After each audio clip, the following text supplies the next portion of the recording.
Hello, and welcome to Let's Practice English. I'm your host, Christine, and today, we're not just practicing English. We're going to unlock a superpower, a power so subtle, yet so profound, that it can change the way you interact with the world forever. Now, before you think I'm about to sell you a fantasy, let me ask you a question. Have you ever been in a situation where you desperately wanted to talk to someone, but your mind went completely blank? You know the feeling, right? Maybe you're standing in the office kitchen next to a senior manager you admire. Maybe you're at a party, and someone interesting is standing alone, just like you. Or maybe it's the simple, crushing silence in an elevator with a neighbor. The air gets thick. Seconds stretch into minutes. Feels like a tiny social prison. And the only thought in your head is, say something. Anything. But all you get is static. What do we usually do? We default to the boring, dead-end questions. How are you? The automatic response, fine. You. End of conversation. Busy day. The answer, yep. Another dead end.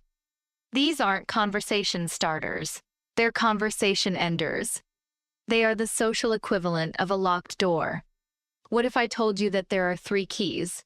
3 simple, magic phrases that can unlock almost any of those doors. These phrases are not complicated. You don't need a PhD in psychology to use them.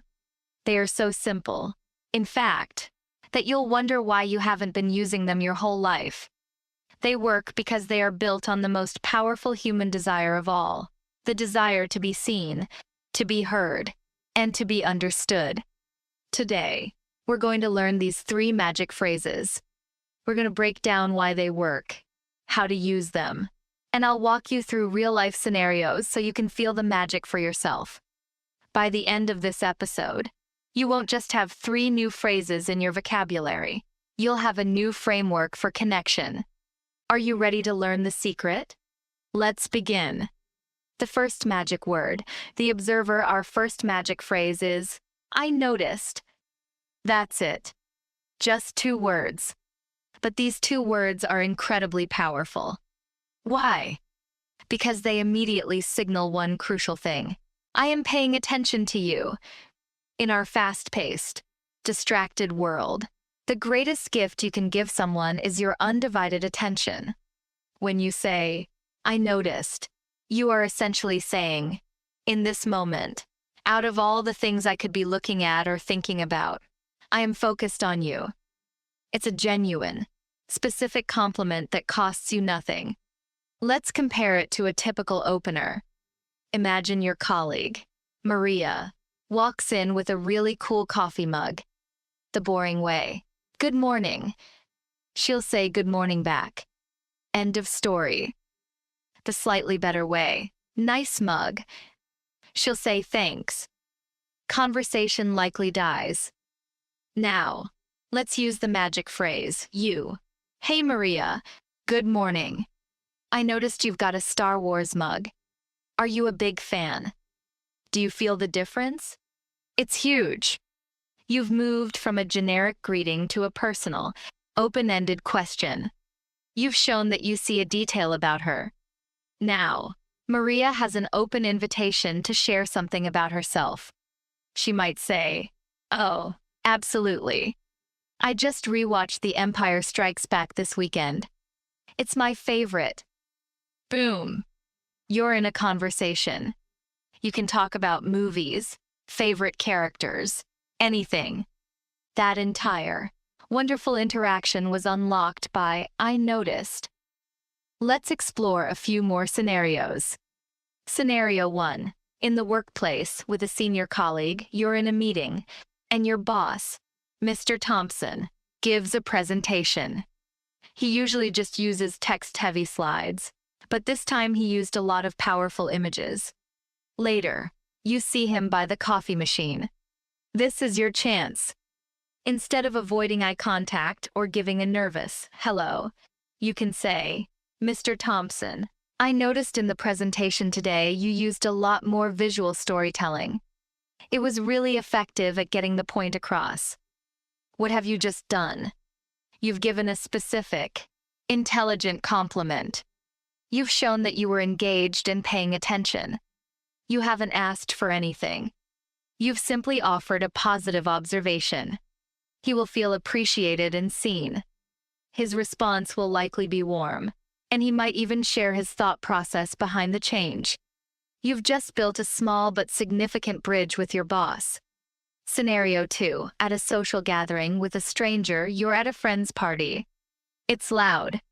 You see someone standing by the bookshelf, looking at the books.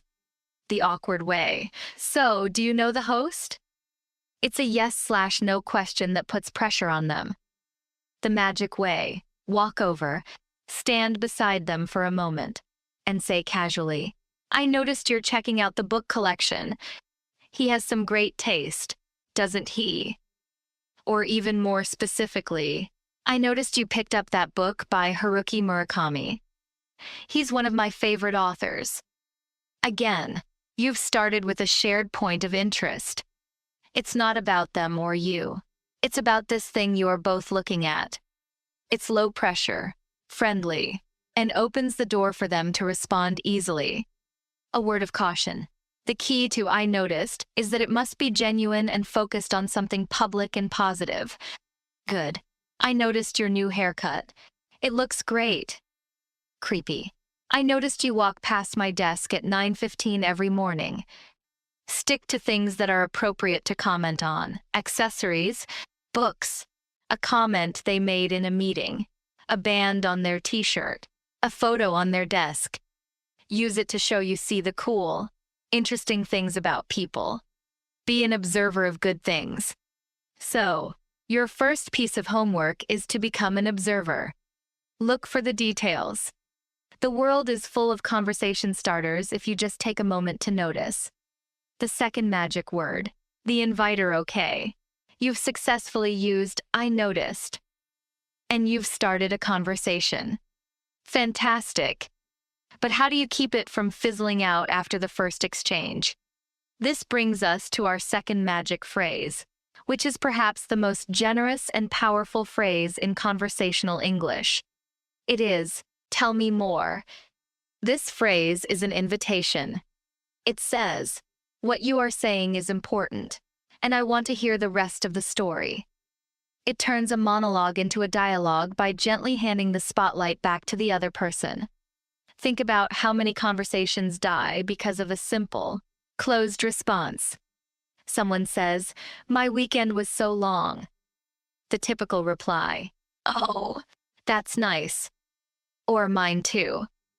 The conversation hits a wall. But what if you deployed the magic? Someone says, my weekend was so long.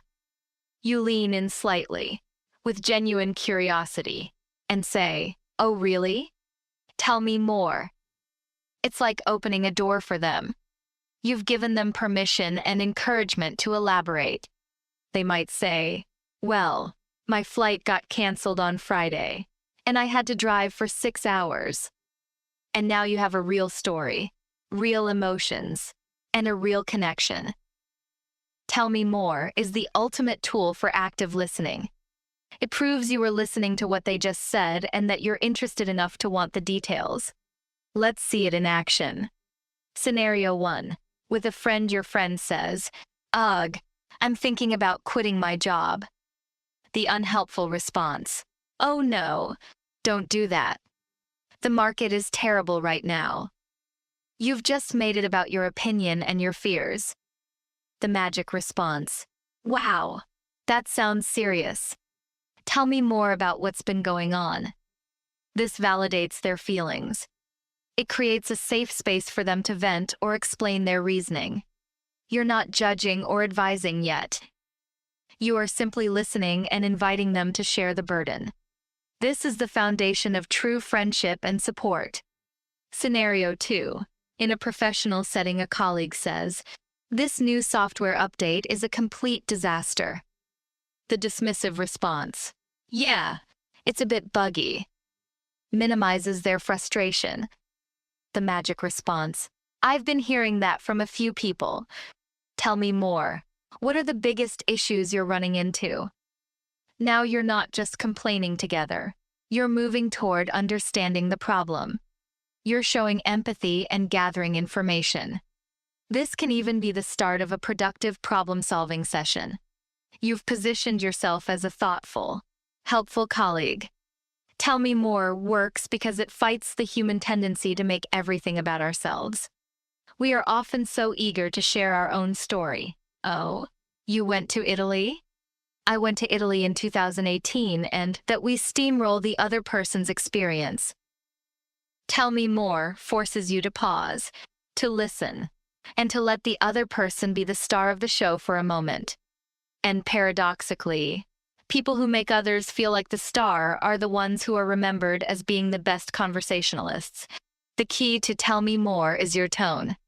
It must be filled with genuine curiosity, not sarcastic or demanding. Practice it with warmth. Tell me more. It's a gentle request, a soft opening of a gate. When you master, I noticed, you become a great conversation starter. When you master, tell me more, you become a great conversation partner. The third magic word, the dreamer. We've learned how to start a conversation with I noticed, and how to deepen it with tell me more. Now it's time for our third and final magic phrase, the one that builds futures, solves problems, and creates possibilities out of thin air. This phrase is, what if? These two words are the key to unlocking creativity, collaboration, and forward momentum. While I noticed is about the present and tell me more is about exploring the past or present, what if is all about the future. It's about dreaming together. What if is magical because it's a low-pressure way to suggest ideas. It's not a command, we must do this. It's not a criticism, this is wrong. It is a shared exploration of possibilities. It takes the pressure off and invites the other person to play in a sandbox of ideas with you. Let's see how this transforms situations. Scenario 1. Problem solving at work. Your team is stuck on a difficult project. The energy is low, and everyone is frustrated. The dead-end statement. This isn't working. We're going to miss our deadline. This just states the problem and increases stress. The magic alternative. Take a deep breath and say, what if we took a 15-minute break and came back to look at this from a completely different angle? What if we pretend we're the client? What would they say is the most important thing to fix first? Can you feel the shift? The energy immediately changes from one of blame and despair to one of curiosity and creativity. What if opens a door in the wall that everyone was staring at? It invites everyone to contribute without fear of their idea being wrong. Scenario 2. Planning with a partner or friend. You and your partner are in a routine. Same restaurants. Same weekend activities. You want to shake things up. The confrontational way. I'm so bored of doing the same thing every weekend. This can sound like an accusation. The magical, collaborative way. What if for the next month, we tried one new thing every single weekend? It doesn't have to be big. What if we tried that little hiking trail we always drive past? Or went to that farmer's market in the next town over? This isn't a complaint. It's an adventure waiting to happen. It's an invitation to dream together. It's fun, it's exciting, and it enrolls the other person in the idea rather than forcing it on them. Scenario 3. Personal goal setting. Even when you're just talking to yourself. What if can be a powerful tool to overcome mental blocks. Instead of, I'll never have enough money to travel, a statement of defeat. Try, what if I saved just $20 a week? Where could I go in a year? What if I looked into house-sitting opportunities to travel for free? What if turns a closed door into a series of open windows?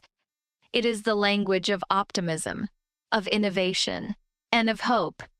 It's the phrase that leaders, visionaries, and great friends use to lift people up and move them forward. the symphony. Putting it all together now, you have the three magic phrases. I noticed. The observer to start. Tell me more. The inviter to deepen. What if? The dreamer to create. The real magic happens when you learn to weave them together. They form a natural conversational arc. Let's role-play one final, complete scenario. Imagine you're back in that office kitchen. You see your colleague, David, looking at his phone with a brochure for Japan on the screen. He looks a bit wistful. Here's how you can conduct a symphony of conversation.